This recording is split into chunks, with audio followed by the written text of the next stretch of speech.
प्यारे बच्चों, ग्रामर सीखने के लिए हमें बेसिक पढ़ना अनिवार्य होता है। बेसिक में सबसे पहले अल्फ़ाबेट्स यानी कि अंग्रेजी वर्णमाला। अंग्रेजी वर्णमाला में 26 अक्षर होते हैं, ए से जेड तक। कैपिटल लेटर और स्मॉल लेटर, ये दो प्रकार की वर्णमाला लिखी जाती है। अंग्रेजी वर्णमाला में 5 अक्षर वोवेल जिन्हें स्वर कहते हैं, ए ई आई ओ यू, तथा शेष अक्षर व्यंजन होते हैं। अब बात कर लेते हैं लेटर। अंग्रेजी वर्णमाला में 26 अक्षर होते हैं जिसे लेटर कहते हैं। वर्ड्स, जो शब्द अंग्रेजी के कई अक्षरों से मिलकर बनता है तथा जो पूर्ण अर्थ देता है, वह वर्ड यानी कि शब्द होते हैं। जैसे राम, राम 3 शब्दों से मिलकर बना है। सीता, शीला और टेबल, ये सभी वर्ड कहलाते हैं।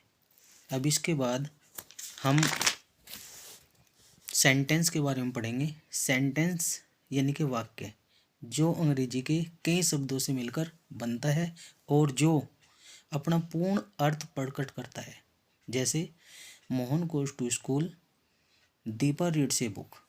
इसका मतलब है कि मोहन स्कूल जाता है और दीपा किताब पढ़ती है। इन दोनों वाक्यों से हमें पूर्ण रूप से इस वाक्य का अर्थ ज्ञात होता है।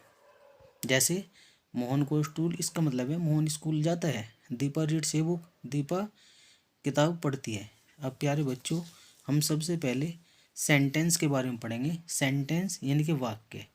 सेंटेंस के लिए पार्ट ऑफ स्पीच यानी कि भाषा के प्रकार।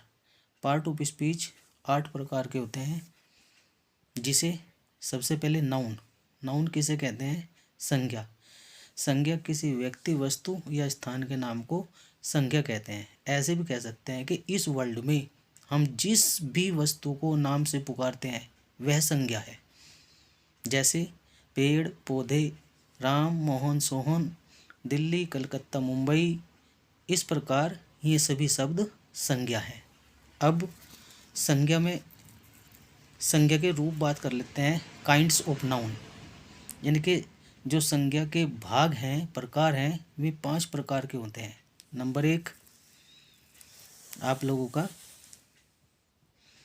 प्रॉपर नाउन यानी कि व्यक्तिवाचक संज्ञा। जिन शब्दों से किसी व्यक्ति, वस्तु या स्थान का बोध होता है।